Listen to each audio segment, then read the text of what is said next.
The Pontiac GTO is widely regarded as the car that ignited the golden era of muscle cars in the United States. When it first hit the market in 1964, it completely changed the performance car scene by blending power, style, and affordability into one irresistible package.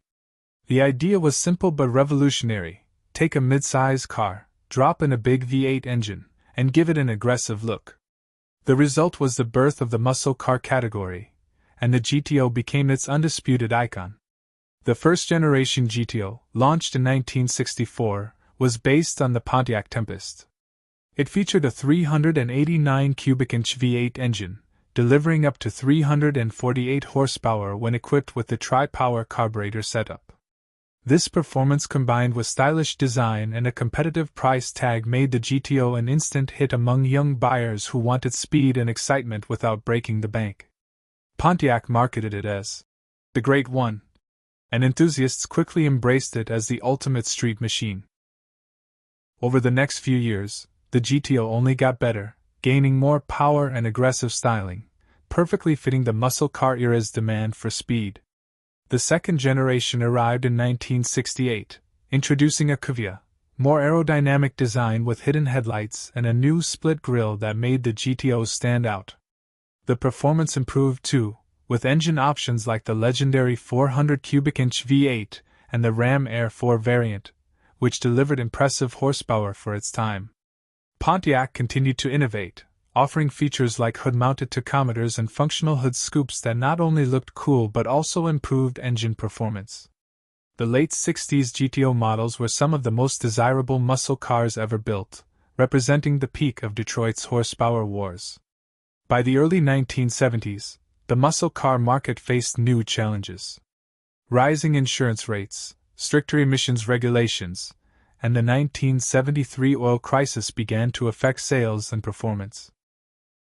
The 1971 and 1972 GTO models still offered big engines, but horsepower ratings started to decline due to changing industry standards and emissions equipment. In 1973, the GTO became part of the Pontiac Lemons lineup, and by 1974, it was offered on the compact Pontiac Ventura platform, marking a significant shift from its original muscle car roots. Although these models kept the GTO name alive, they lacked the raw power and charisma of the earlier years, and by 1974, the original muscle car magic was fading. The GTO disappeared after 1974, but Pontiac briefly revived the name in 2004. The new GTO was based on the Australian Holden Monaro and featured modern styling with a more understated design compared to the flashy muscle cars of the past. Under the hood, however, it packed serious power, a 5.7-liter LS1 V8 producing 350 horsepower, and later, a 6.0-liter LS2 engine delivering 400 horsepower in the 2005 and 2006 models. This modern GTO offered outstanding performance and handling, but it faced criticism for its conservative styling and high price compared to competitors. Despite this, it was a true performer, capable of 0 to 60 miles per hour in under 5 seconds, proving that the GTO's spirit of speed was still alive. From 1964 to 2006, the Pontiac GTO left an unforgettable mark on automotive history.